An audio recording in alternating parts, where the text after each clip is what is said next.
Box. It's time for our podcast. It's Friday then.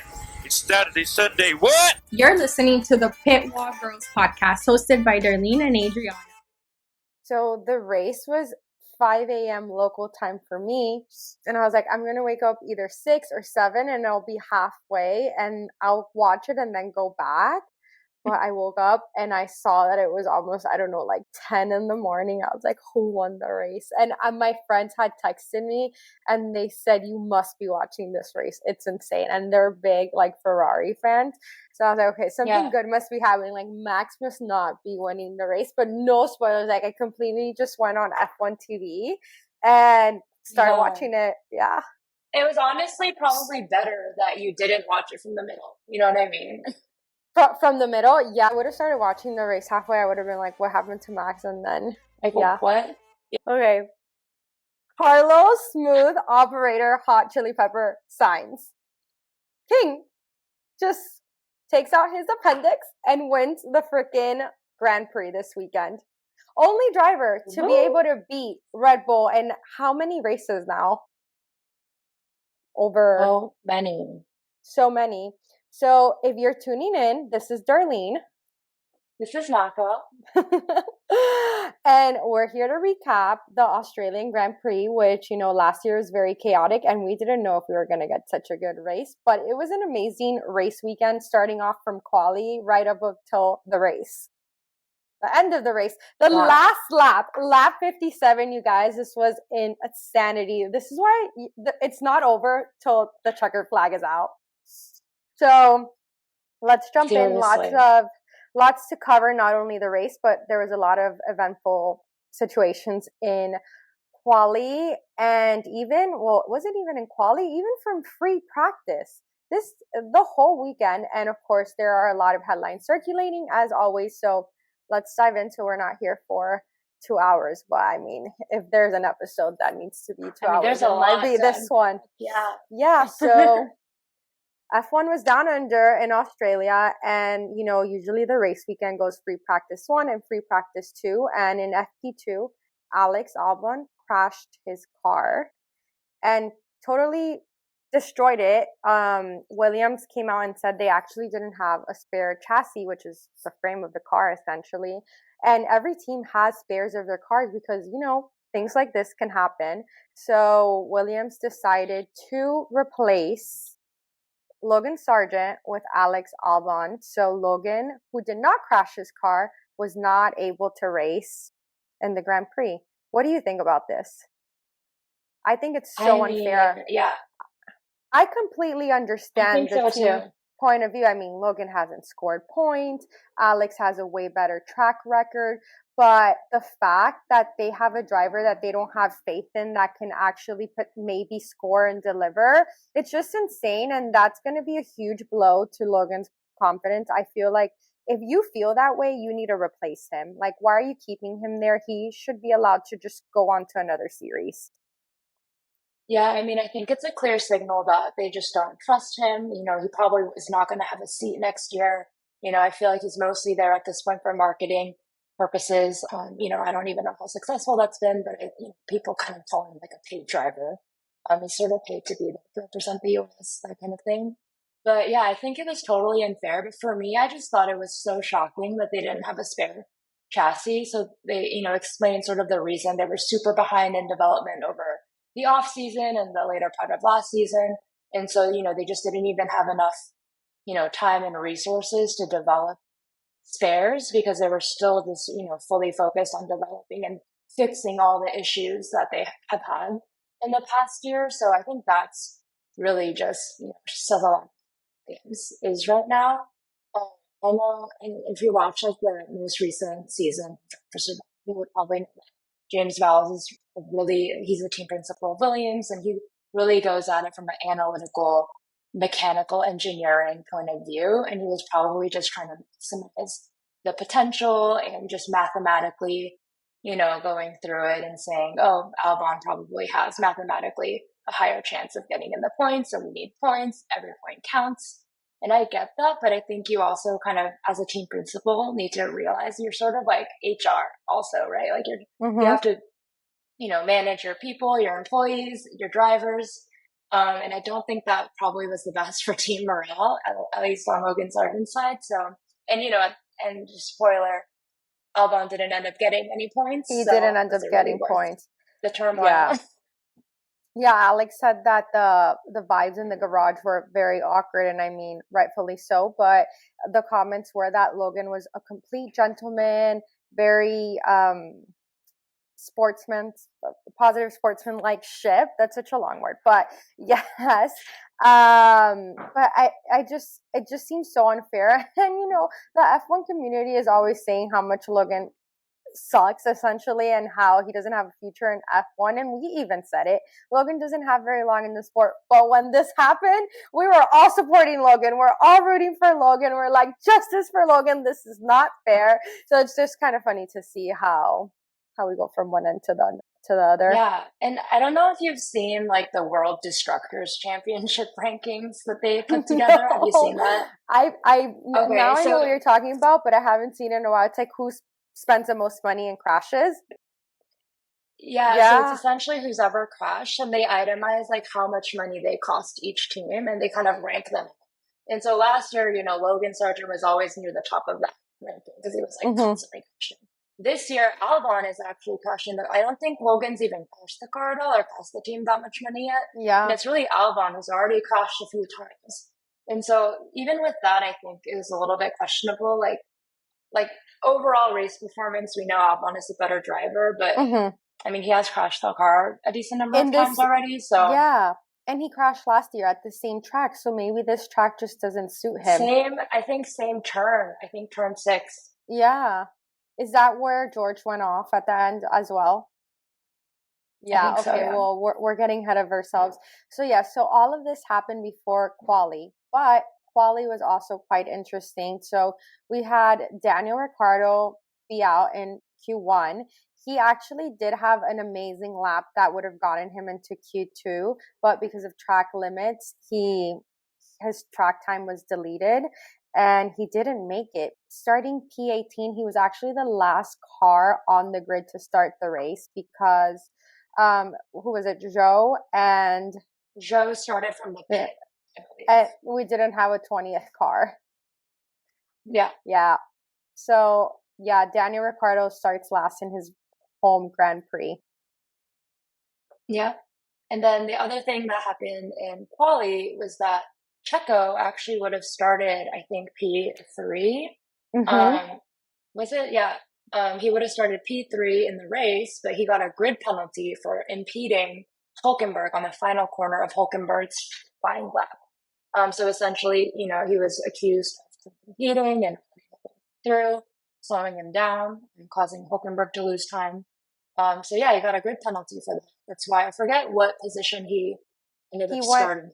He started it in P6. He got a 3-place grid penalty. Yeah. Yep. Which brought our boy Lando up to P3. So that was good. So let's see.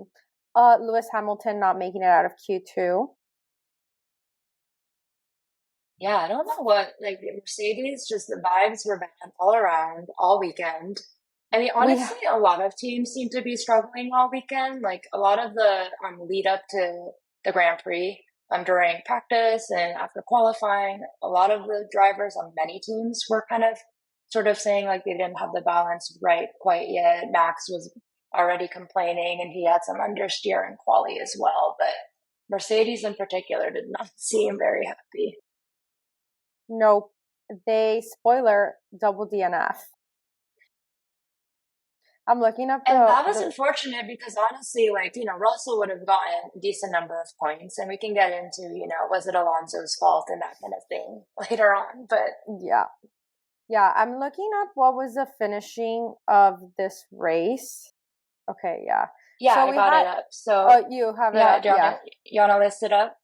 Yeah, are we done with quali? Anything else happened in quali? Not really. Okay. Yeah, so let's jump right into this phenomenal race where Max DNF, so you already know that it's going to be a good race. The drivers are like, Max is out. It's go time. Like, we have a chance to win this race. So we had Carlos starting in P2, and with Max out, it was a quite easy overtake. So Max reported that his car was loose, and then he was like, fuck, it's really loose. So we started the Grand Prix. Just like you could take over with what happened to Max's car. Like around lap 5, Max is reporting that his car is loose, rear brake on fire. Yeah. Actual fire. Yeah, so he actually started around lap 3. So I guess we could start before that. So Sainz gets past Verstappen, and it looked pretty easy, and that was on lap 2. Too easy. And it looked really easy, but we're not sure if at that point Verstappen was already experiencing issues or not. I would like to think that or Carlos is just the go. Verstappen. Yeah, on his own accord, but we're not sure. But then around lap 3, Verstappen starts on the radio saying, I just lost the car. It's really weird. He swears a little bit. The car is loose, which, what does that even mean? The car is loose. Like, yeah, I was thinking, what does that mean? I didn't know what it meant either. I had never heard that in the years I've been watching F1. Yeah.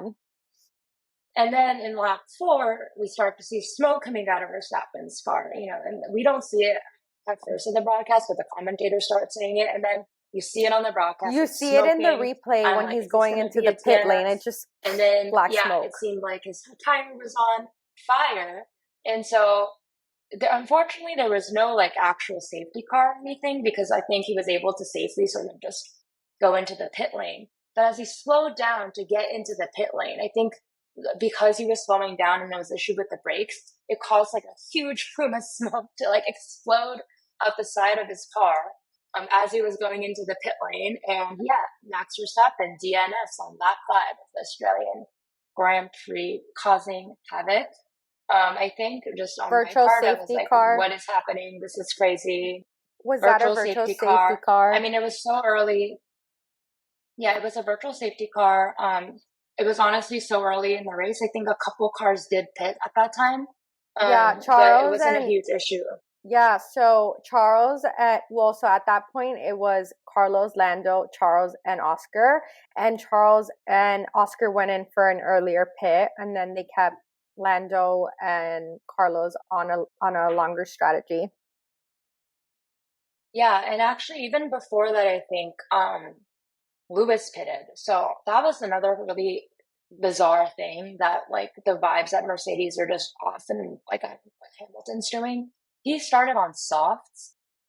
So I think there were maybe 3 cars, him, Joe, and Ricardo started on softs, which during quali, it was really clear that the softs were falling off, even for one lap.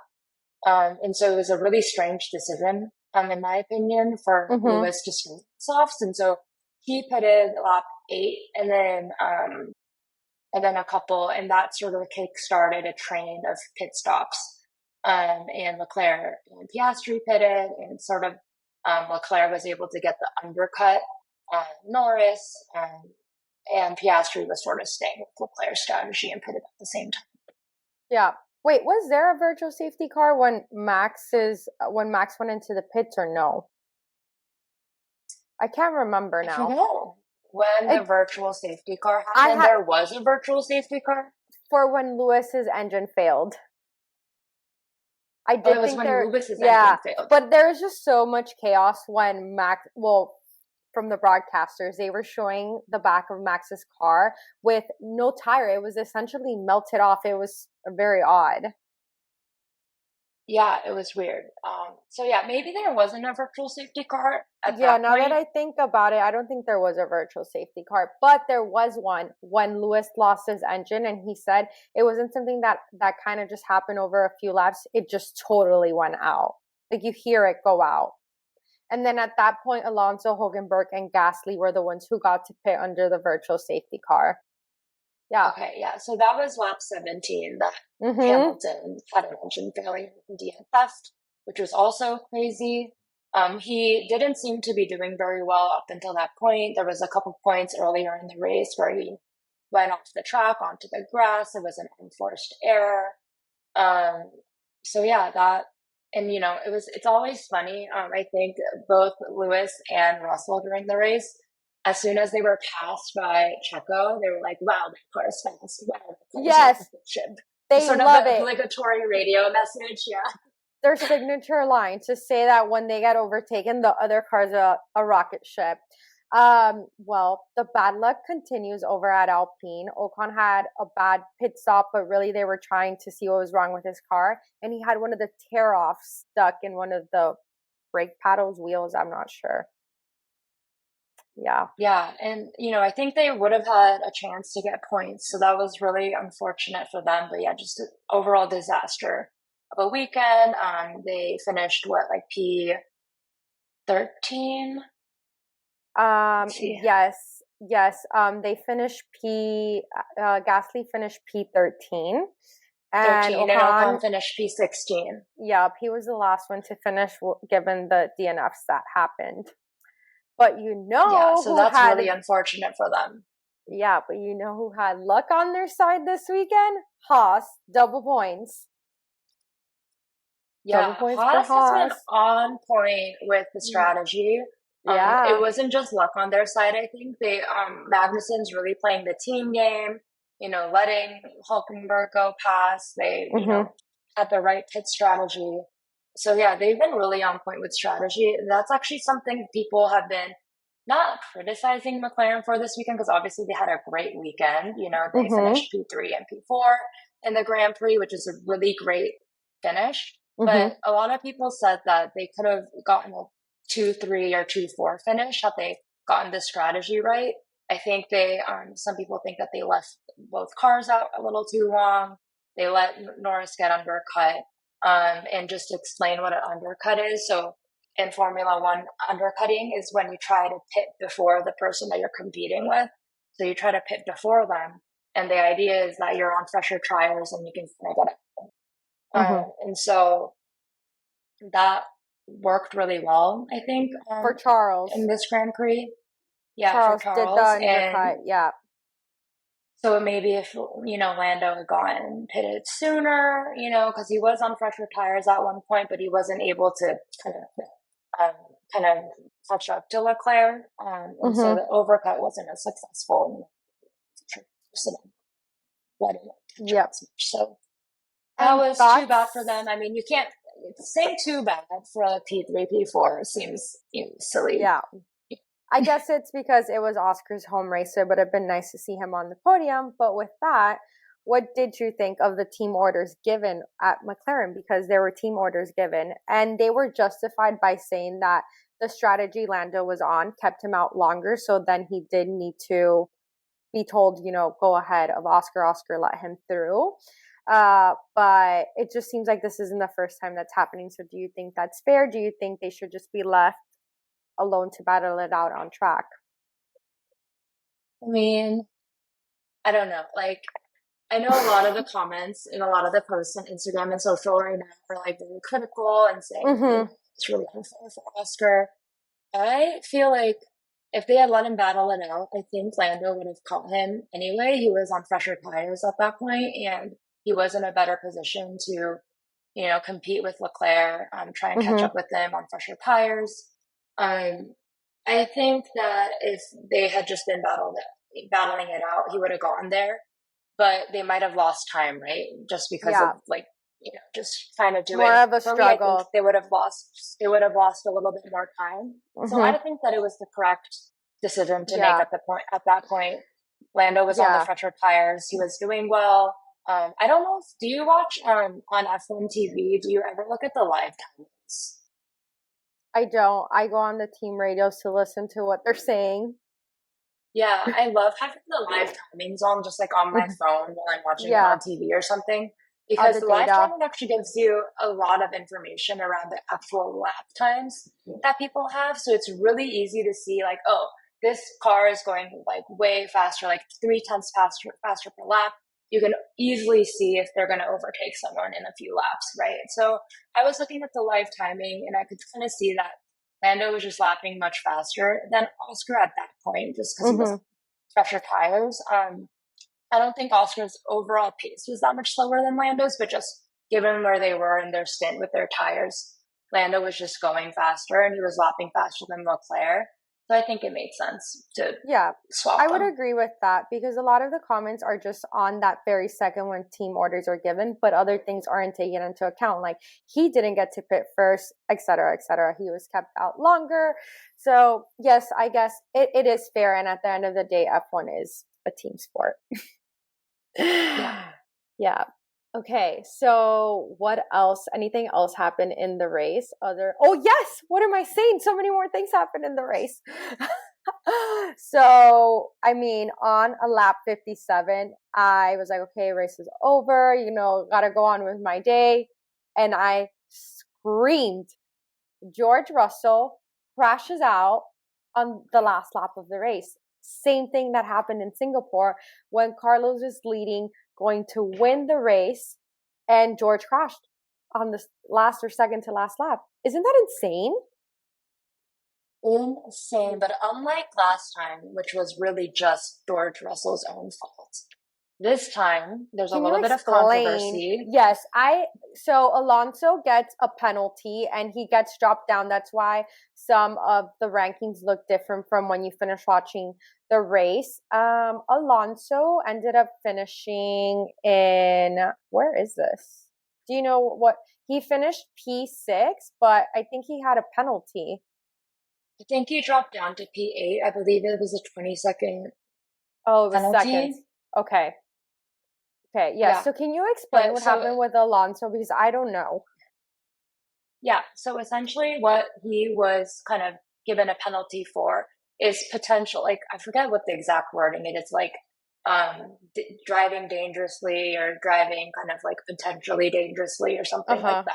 But like essentially reckless? the issue was kind of like reckless. So the issue was he's been accused of braking way sooner than he had braked on one of the corners than any other lap. So they kind of look at, where you're braking, where other drivers are braking, and you're not allowed to brake so soon. And what he kind of did was he started braking, I think, over 100. Yeah, so he was starting to brake like over 100 meters before the corner, and he actually had to accelerate a little bit again before he braked again at the normal time to turn. So that's kind of called brake testing, where, you brake kind of to kind of throw the person behind you off and slow them down. And you're not allowed to really do that. So he's been accused of doing that, and that's why he got the penalty. He was sort of trying to play it off like, it was more kind of accidental, like drivers do that to get into the right position sometimes. But yeah, it did seem that might have thrown George Russell off. He was pretty close to Alonso's car at that point. He was getting a lot of dirty air from the Aston Martin, which probably, also caused some issues. Like if you're in that dirty air, it's going to make it harder for you to brake and turn. It's a fast corner, the one that the collision happened. So who knows, if it was really Alonso's fault. It seems like people are sort of two ways about it. But some people feel really strongly that what Alonso did was super dangerous and shouldn't be justified. But yes, I mean, we can obviously see how dangerous brake testing somebody is, because look what happened to George. He goes on the gravel, hits the wall, his car ends up on the side with one of his tires under him. That could have been a really nasty accident. I mean, it was. And it was the last lap. So they did a virtual safety car, and this is another area of sort of controversy and contention. And people are saying maybe it should have been immediately red flagged. I agree. And I don't know if you've heard the radio message, but he seemed really scared. He was like, red flag, I'm in the middle. Like, I'm really vulnerable. Like, please, red flag. And you could tell that he sounded genuinely very scared because he was in the middle of the track, like by a really fast corner. And, some people are like, well, it was a virtual safety car. There would have been yellow flags. People would have known to slow down. But I know that people tend to take red flags way more seriously than virtual safety cars. And in a virtual safety car, you're still trying to sort of maintain your delta so you can get to racing right away. Yeah. So I think he just felt that it was a really dangerous position for him to be in. Like, someone really pushed into him. I had Lando and Carlos's radio, and their engineer said virtual safety car, and they were confused. They're like, "It's the last lap of the race." Like they almost were like, "You're wrong." Like, what do you mean? There's a virtual safety car on the last lap of the race? But the race was over at that point, and I think that they should have red flagged it. And also, if the race was red flagged, it would have ended in that position. So George would have gotten to keep his what was it, P6, P7 that he was in, right? Even or yeah, because it would have ended. Yeah, I'm not like 100% clear on that. Like, so I've heard like various things. I forget if it's red flagged in the last lap. I think there's some rule that it might have the classification might be like the one from the lap before, or like I forget exactly what it is. But yeah, I think he would have maybe kept his position. Some point. And some people are like, "Oh, George wasn't actually scared. He just wanted to retain his like ranking and like I don't think you think of that when you have just tumbled. Like you don't think like, "Oh, let me retain my position." Yeah, he was tumbled like to the side in the middle of the track. It was a really vulnerable position for him. Like I think he genuinely was fearful. But yeah, like another consequence of that would have been that he probably would have been able to keep his place. But yeah, so I don't know if that was the right decision. I think red flagging it was probably the better decision to have been made there, but thankfully he was all right. And yeah, a really unfortunate incident. Oh, well, our smooth operator did win the race, and in Carlos's words, it has been a roller coaster. I was thinking like life is a highway, and Carlos like, nope, life is definitely a roller coaster. You know, he goes on to talk about not being renewed for the season, and then getting podium first race, then second race having his appendix taken out, and now being back here and winning a race. So really up and down for him. And now Leclerc is sprinting off to get his appendix removed. Did you see their post? Somebody gifted like a Ferrari fan gifted somebody in Ferrari a little appendix keychain, and Carlos put it on his helmet. Lando's post was hilarious. He put a song with Carlos and he hashtagged he put going to go get my appendix taken out, hashtag weight loss. That's what people are saying too, is that like the car weighed less because, you know, he had lost some weight. Imagine he was in there, he's like, just do a little lipo while you're at it.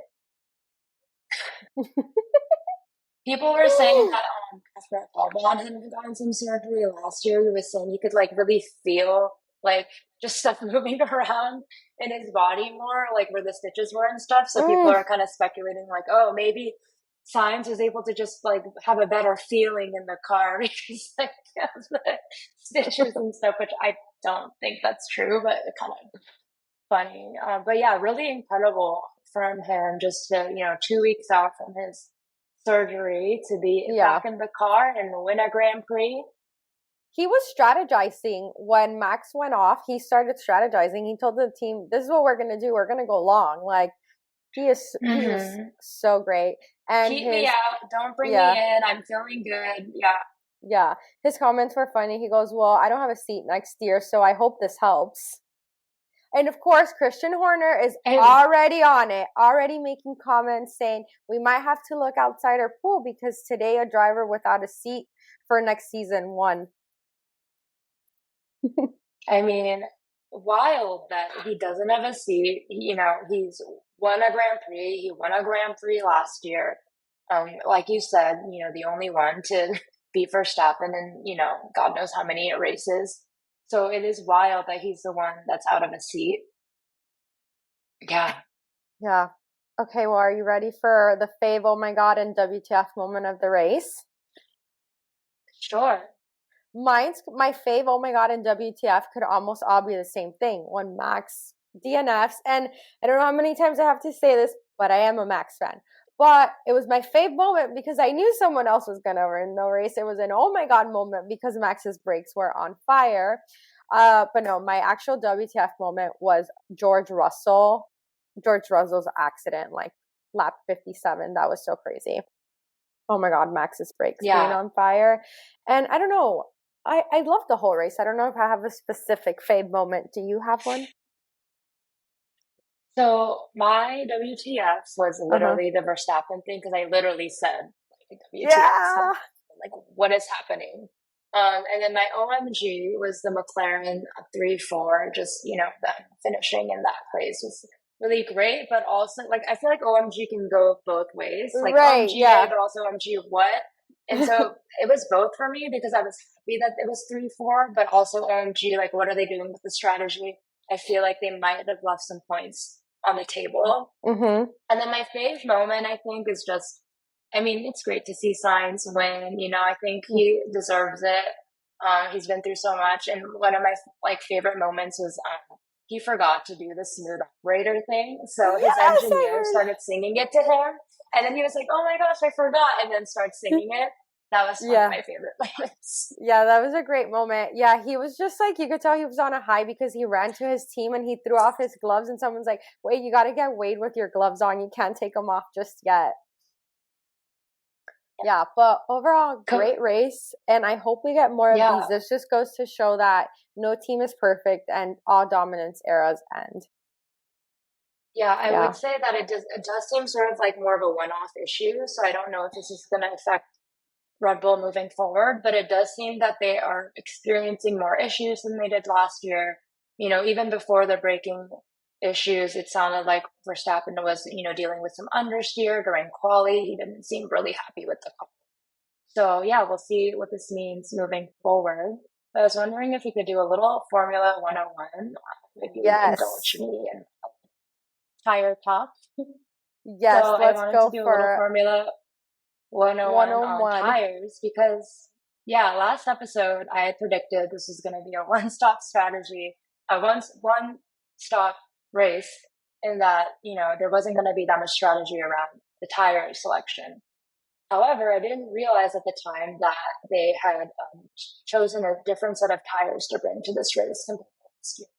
So generally, what Pirelli, the tire provider of F1, does is they give you 5 compounds for the whole year of tires. So there's C1, C2, C3, C4, C5. C1 being the hardest compound tire, and C5 being the softest.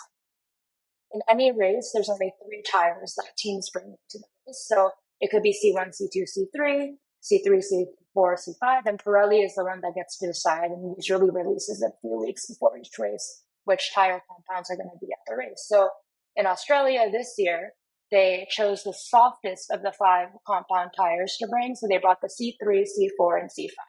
Last year, they brought the C2, C3, and C4. So they really did bring the softest.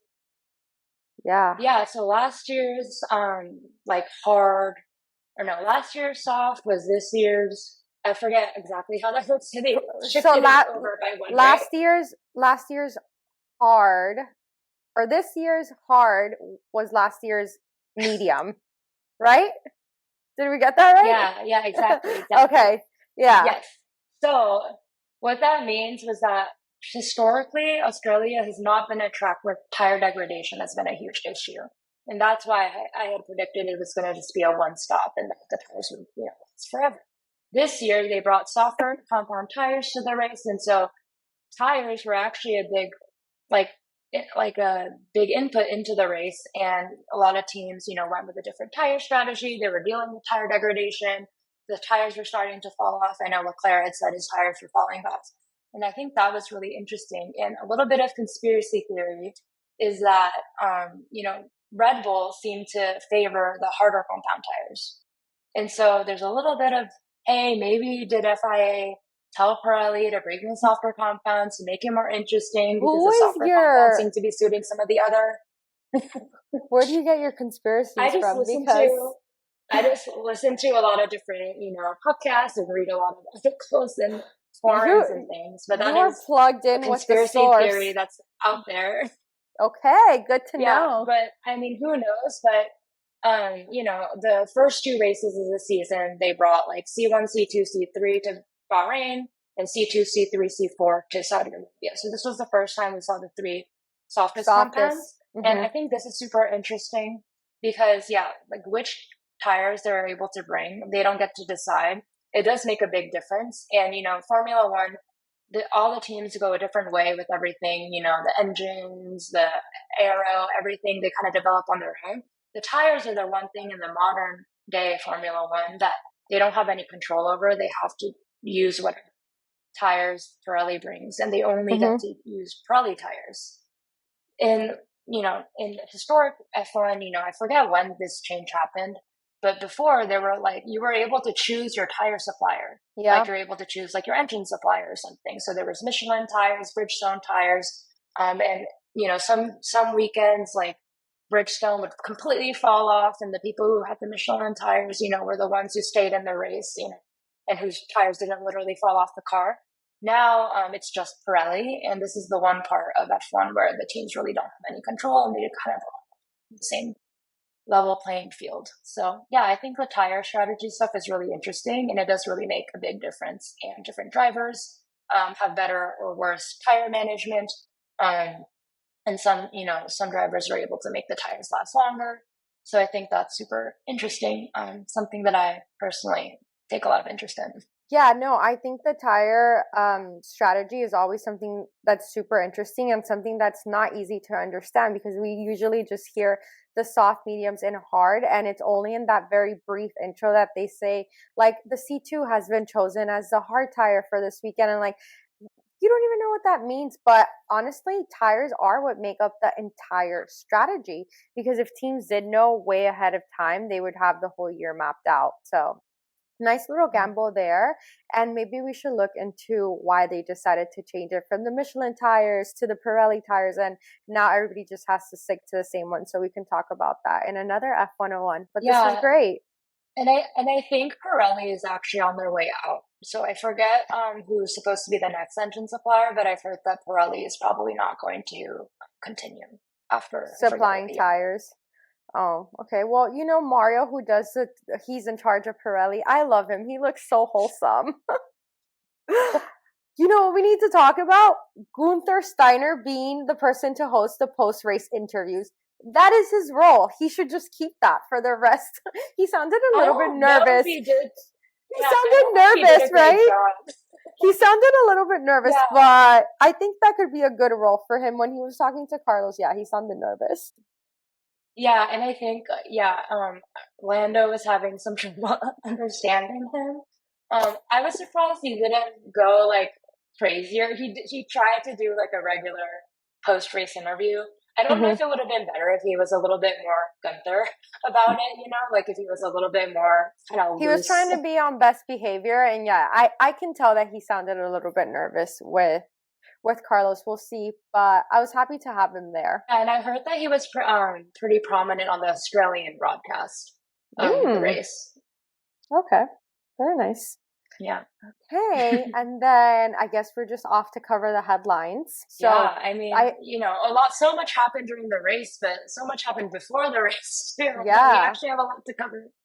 Yeah, when we recorded last week, we were not that much happened. And boom, so much happened. So I would say that the biggest headline is Susie Wolf, who is the managing director at F1 Academy, and she's also married to Toto Wolff, has sued the FIA because back at the beginning of the year, there was an investigation launched against her. So she has come back and basically filed a lawsuit for, what was it? One, she just served this lawsuit because she believes there should be more accountability and transparency in the sport. So that's great. Did she also file a lawsuit for defamation? Yeah, something around that. I don't know if it was specifically defamation, but around the fact that they were sort of being falsely accused. Yeah. And then do you want to say what happened with Lewis? And Lewis was asked if he had the FIA president's vote of confidence, to which Lewis responded, he never, he never has. He never had. He never had my vote of confidence. Yeah. And then there's so much stuff is happening with the FIA right now. So they're being sued by the Wolves, and then also we mentioned last time that there was a little bit of investigation happening about the FIA president and interfering in Las Vegas and interfering in the Saudi Arabian last year. And the FIA cleared the FIA president of all wrongdoing, which I thought was a little silly because it's pretty much him clearing himself, like he is the head of the FIA and he cleared his own name. So That should not I be don't know allowed. how thorough of an investigation happened there. Yeah, so I looked this up because I wanted to make sure that you guys get the right info. So Susie files a criminal lawsuit against the FIA following the 2023 accusations made against her. This is coming from F1 Briefings, Finland? I guess that's because this is the side of the world that I'm in. This is the first thing that popped up on Google. No, but that Crazy. sounds right. FIA is So under yeah, fire. crazy. Yeah. Yeah, who Okay. knows what's gonna happen there? And then like some lighter news. So Zach Brown, the CEO of McLaren, is now going to be the CEO until 2030. Also kind of like a CEO saying that he's gonna like, you know, it's kind of like he's the head of it and he's telling us that he's gonna continue to be the head of it. So Partnership kind is of going, interesting, but also partnership is going well. Zach knows how to well, I was get, gonna say, yeah. Zach knows how to sign Yeah, those he gets all sponsors the on. sponsorships, he gets the money. Yeah, exactly. And so the other piece of McLaren news is that they're being bought out for full ownership by the Bahrain Sovereign Wealth Fund. So, you know, they were already kind of minority or majority, or they already had some shares in it and now they have full ownership. So we're not sure exactly what the details of that are, but I actually have no idea like what impact that will have. I looked into it and they said that the hopes is to bring more technology to the forefront. And it's not just McLaren F1, but it's across all their racing series. So Indy, Aero. Yeah. Mm-hmm. Yeah. Yeah. Yeah. So who knows what that's going to, you know, end up being. But I mean, McLaren's been looking really good. So I'm sure they're feeling good about their investment. Yeah. And then some headlines circulating around Aston Martin being taken over. How would this even work? I didn't look into this one because there's just so much else going on. But would this mean the Strolls are out? Yeah. Maybe we look into this one more and then chit chat about it next week. Yeah, because I don't know what's going on. Or maybe it's just not going to be Aston Martin anymore, but the Strolls still have. Who knows? But yes, way too much going on there. This was a loaded race. I love races like this. This is like fun stuff. Yeah. So, like, full disclosure, the race started at midnight Eastern time in the US. And so I was a little tipsy on a Saturday night watching the race. And at one point in the race, I literally said, "This is the funnest race I've ever seen," which is probably not true, but it felt like it at the time, just compared to all the other races we've had in recent memory. I did enjoy watching it. There was something to look out for all throughout. Like, we didn't even talk about some of the other stuff that happened. Like, Yuki ended up in the points. He had a really great race. Yes, Yeah, Yuki had a phenomenal race, and he's been having great races. So you know me, I love the content and whatever pops up on my phone. And sometimes I'm not verifying sources, but I got a little Twitter notification. I texted it to you. Yuki and Daniel follow each other on Instagram. Yeah, Daniel did not do so great. No, Daniel is not doing good. Yuki is constantly, you know, out qualifying him, out scoring him in the races. So who knows? It doesn't seem like Red Bull is going to continue with Yuki either, though. So yeah, I don't know what like the long term. Yeah. So Daniel did finish P12, which, I mean, from being the last car to P12 is not horrible. And he did say he was actually kind of proud of his race, that he had some good stints, but there's still parts to review, which he will not reveal the secrets on the interview he was doing. But yeah, no, Yuki had a way better race. Yeah. No, I love seeing Yuki do well. I just want him to continue doing well and to continue behaving. Yeah. I think he learned his lesson. He learned his lesson, yes. Well, is that all? I mean, I'm sure there's stuff we missed, but I think that's the gist of it. Yeah, that's enough. You guys are getting a full 50 minutes of us chatting. I mean, there's just so many things coming out. Like a lot of the drivers were actually, well, Max Verstappen, he was asked, what would you do if like you were in Logan's situation? And he said he would have smashed his car so nobody else could have He driven would it. have flattened the car. He would have gotten on the Flattened plane. the He would have car. left. Peace out. I mean, I'm sure he was joking, but yeah, like what else? What other response would you expect from Verstappen? He's super competitive. But I yeah, feel like he probably was would have very serious. thrown a fit. I mean, I would have thrown a fit, like, Yeah, yes, it's maybe my Logan car and I Sargent. didn't crash it. So why do I have to Yeah, give it up? exactly. Yeah. Like maybe Logan Sargent may or may not be a paid driver, who really knows, but he's good enough to drive an F1 car. Mhm. Like just being on the grid, you're pretty good. You're one of the best in the whole world at the sport. You have some ego. Yeah. And to just be taken out of your car for no fault of your own and to have to watch your teammate drive your car all weekend can't be good Yeah. for the morale. Yeah, were you saying that he was really good in F2 and F3? Yeah, he was pretty good. Well, hopefully we'll see Logan score some points at some point. Yeah, Maybe this is his good at some karma. point. Yeah, good karma He for scored some Logan. points last year, right? Did he score like 8 point last year? I don't know. I think he did score. Yes, I think he did score a point. And was it in Austin? I'm not sure. These are facts that we need to check, but he might have a point. You're right. Yeah.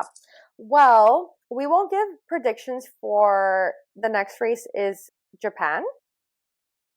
Yes, which I'm looking forward to. I am so excited for. That's always a good race. So it's the first weekend of April, right? I think we'll have another podcast before then, but if not, we'll just put our race predictions up on social media. But that's all for now. Signing off. So as always, leave a rating, leave a review, leave a rating on Spotify and Apple. And if you're watching on YouTube, do all the YouTube things. Follow, subscribe, leave us a comment, and join Discord and make sure to update your F1 Fantasy League teams. Bye! Thanks.